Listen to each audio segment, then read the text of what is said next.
नमस्कार, मैं हूं ब्रजेंद्र मिश्रा। आप देख रहे हैं न्यूज़ ट्रैप ऑनलाइन।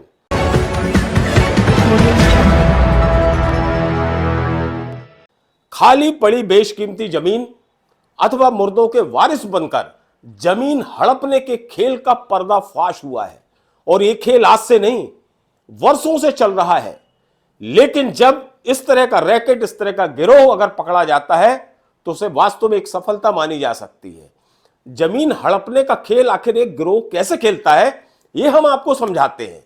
सबसे पहले आप ये जानिए कि इनकी जो गिद्ध दृष्टि है, इस गिरोह की, जो घोटालेबाज है, घपलेबाज है, भूमाफिया हैं, इनकी गिद्ध नजर खाली पड़ी जमीन पर होती है, वो भी प्राइम इलाके की। और फिर ये पता करते हैं कि उसका मालिक कब से लापता है, जिंदा है या नहीं है, उसके वारिसान है या नहीं, वो शहर में है या बाहर है। जब इन्हें पता चल जाता है कि उसका वारिस या तो मर गया है या फिर बाहर है और उसका कोई वारिस नहीं है, फिर ये फर्जी डॉक्यूमेंट तैयार करते हैं। किसके माध्यम से? तहसीलदार कार्यालय के माध्यम से। आरआई पटवारी से सांठ-गांठ करके ये बकायदा एक फर्जी वसीयत तैयार करते हैं, दान पत्र तैयार करते हैं, या फिर वारिसान होने के कोई भी प्रमाण जो फर्जी होते हैं वो तैयार करते हैं। आरआई पटवारी और तहसीलदार मिलकर फिर फौती उठवा देते हैं और फौती उठते ही साथ इनका नामांतरण हो जाता है। और जैसे ही नामांतरण होता है तो वो जमीन जिसका मालिक के फर्जीवाड़ा करने वाला गिरोह नहीं है, वो जमीन करोड़ों में बेच दी जाती है। और चूंकि रजिस्ट्री होना तो बहुत आम बात है, क्योंकि जो रजिस्ट्री डिपार्टमेंट है ये तो अंधा है।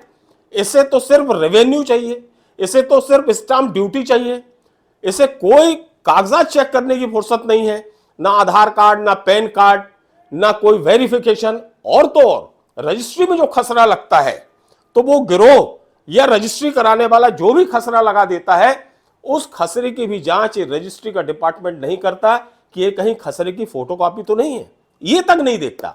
उसने खसरे की कॉपी देखी और फट से उसके रजिस्ट्री कर दी। और आप देख चुके हैं कि इस तरह का बड़े मामले का पर्दाफाश हमने किया था, रेंगवा कांड का। आधारताल तहसील का मामला था जिसमें फर्जी वसीयत, फर्जी फौती, फर्जी नामांतरण से करोड़ों की फर्जी जमीन विक्रय हो गई थी और जिस पर पटवारी और तहसीलदार को जेल जाना पड़ा था, जबकि जो कंप्यूटर ऑपरेटर है दीपक दुबे आज भी फरार है। बिल्कुल उसी तरह का घटनाक्रम जेडीए में होने वाला था।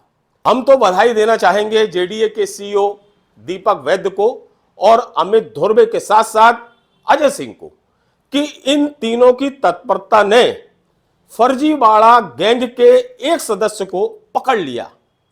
हुआ ये, ओमती टीआई आरपीएस बघेल ने बताया कि जेडीए की योजना क्रमांक 514 भूखंड क्रमांक 571 में जो ओरिजिनल लीजधारी थे, ये जेडीए की संपत्ति थी, उसके ओरिजिनल जो लीजधारी थे वो थे केपी लटोरिया। इसी बीच क्या होता है कि आधारताल सैफ नगर निवासी कयाज उर्फ शुभम उर्फ शिवम ये वहां नामांतरण के लिए पहुंच जाता है जेडीए में, और ये आवेदन दिया हुआ होता है। वहां नामांतरण के लिए जब ये पहुंचता है तो चूंकि सीईओ दीपक वैद्य उस प्रॉपर्टी को लेकर उसके मालिक को यानी केपी लटोरिया के नाम से कई नोटिस जारी कर चुके होते हैं, लेकिन किसी भी नोटिस का जवाब नहीं आता। और सीईओ को यह पता चल जाता है कि वो जो केपी लटोरिया है उसका देहांत हो गया है, उसकी पत्नी का भी निधन हो गया है और वो निसंतान थे ये दंपत्ति, मतलब उनकी कोई औलाद नहीं थी। ये जानकारी जेडीए के सीईओ को रहती है। लेकिन देखिए साहब, इसी बीच ये फर्जीवाड़ा गैंग का ये सदस्य वहां पहुंचता है नामांतरण के लिए और अपने डॉक्यूमेंट सामने रखता है। अब चूंकि सीईओ दीपक वैद्य को तो मालूम रहता है कि ये फर्जीवाड़ा वाला काम है, तो वो पूछताछ शुरू कर देते हैं। किससे? उसी शुभम से, शुभम और शिवम से पूछताछ शुरू कर देते हैं। उसका Aadhaar card, voter ID, PAN card ये चेक करते हैं तो पता चलता है कि ये सब फर्जी है, टोटल फर्जीवाड़ा है। और तो और उससे पिता का नाम पूछा जाता है तो दो अलग अलग बार वो नाम बताता है। एक बार वो कहता है कि हिंदू नाम से नाम बताता है अपने पिता का नाम, और दूसरी बार वो मुस्लिम नाम से अपने पिता का नाम बताता है और सफाई ये देता है कि मेरे पिता की 2 शादियां हुई थी इसलिए उनके 2 नाम हैं। स्वाभाविक है जेडीए के सीईओ को देर नहीं लगती कि ये सब पूरा झांसा चल रहा है, ये टोटल घोटाला है, ये टोटल फर्जीवाड़े का काम चल रहा है।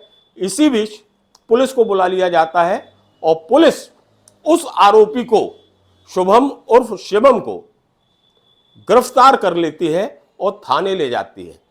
ये आरोपी जेडीए के सीईओ का कहना है और ओमती टीआई ने बताया कि इस आरोपी ने 2 नाम और लिए हैं जो कांग्रेस नेताओं के हैं। कांग्रेस नेता जतिन राज और कांग्रेस नेता मनोज नामदेव का नाम लिया गया है। इसके अलावा छोटू ठाकुर का भी नाम इस गिरोह ने लिया है और पुलिस का यह मानना है और जेडीए के अधिकारियों का यह मानना है कि इस गैंग ने इस तरह से कई प्रॉपर्टियों का फर्जीवाड़ा किया है, कई बेशकीमती प्रॉपर्टियों को खुर्द-बुर्द किया है और यह गिरोह काफी समय से अपने सक्रिय था और इसी तरह से जो खाली पड़ी जमीन है, बेशकीमती जमीन है या जिसका वारिस नहीं है या जिसके मालिक वास्तव में बाहर चले गए हैं, तो ऐसी जमीनों के फर्जी डॉक्यूमेंट तैयार करके ये गिरोह नामांतरण कराता था और नामांतरण कराने के बाद उस जमीन को करोड़ों में बेच देता था। इस आरोपी ने पुलिस को यह बताया है कि उसका कमीशन फिक्स था। सोचिए आप, इतने खतरों का खिलाड़ी है ये, इतना बड़ा फर्जीवाड़ा कर रहा है, झांसा दे रहा है और इसको मिलता था कमीशन। एक कमीशन पे काम करता था। जब फर्जी तरीके से वो प्रॉपर्टी नाम पे हो जाती थी और विक्रय हो जाती थी, उसमें जो पैसा मिलता था उसमें उसका फिक्स कमीशन इस आरोपी को दे दिया जाता था। इस तरह से ये गैंग, ये रैकेट काम कर रहा था। बहरहाल पुलिस ने इसको रिमांड पर लेकर पूछताछ और कड़ी कर दी है। थाना ओमती में एक ऐसा प्रकरण आया कि कुछ ऐसा गिरोह है जो जबलपुर विकास प्राधिकरण में जो जमीन मालिक मृत हो जाते हैं उसका फर्जी नाम, उसके नाम से उसका वारिसान बनकर उसका नामांतरण कराकर उसके जमीन को बेचने का एक घोरक धंधे का एक खुलासा हुआ है, जिसमें थाना ओमती में शुभम उर्फ गोलू ठाकुर और उसके एक साथी जतिन राज, छोटू ठाकुर और मनोज नामदेव, इन चारों के ऊपर ये अपराध पाया गया कि इनने स्वर्गीय केपी लटोरिया के बेटे रोहित लटोरिया का फर्जी प्रत्युत्पन्न तैयार कर उसकी जमीन को नामांतरण करने का प्रयास किया गया और इस प्रयास में वो पकड़े गए। इसमें चारों आरोपियों के खिलाफ थाना ओमती में धोखाधड़ी का अपराध दर्ज कर लिया गया है और इसमें आगे जांच की जा रही है और भी जो आरोपी होंगे उनके खिलाफ भी इसमें सख्त वैधानिक कार्रवाई सुनिश्चित की जाएगी। और माना जा रहा है कि इस गिरोह से बहुत बड़े खुलासे जबलपुर की बेशकीमती प्रॉपर्टी को लेकर होंगे। ये पुलिस का भी मानना है और जेडीए के अधिकारियों का भी मानना है कि बहुत बड़े खुलासे सामने आएंगे। लेकिन ये जो जेडीए के अधिकारियों ने ये कार्यवाही की है, खासतौर पर जेडीए के सीईओ और जेडीए के भू अर्जन का काम देखने वाले अमित धुर्वे ने जिस तरह से तत्परता दिखाई और इस फर्जीवाड़े को पकड़ा, निस्संदेह इससे जितने भी भू माफिया हैं और जो घोटालेबाजों का गैंग है, गिरोह है, इसमें एक दहशत आएगी और हो सकता है कि जिस तरह से खुल्लम खुल्ला ये घपलेबाजी का काम चल रहा था, इसमें बहुत हद तक रोक लगे। बहरहाल आगे का जो भी अपडेट होगा हम आपके सामने जरूर लाएंगे।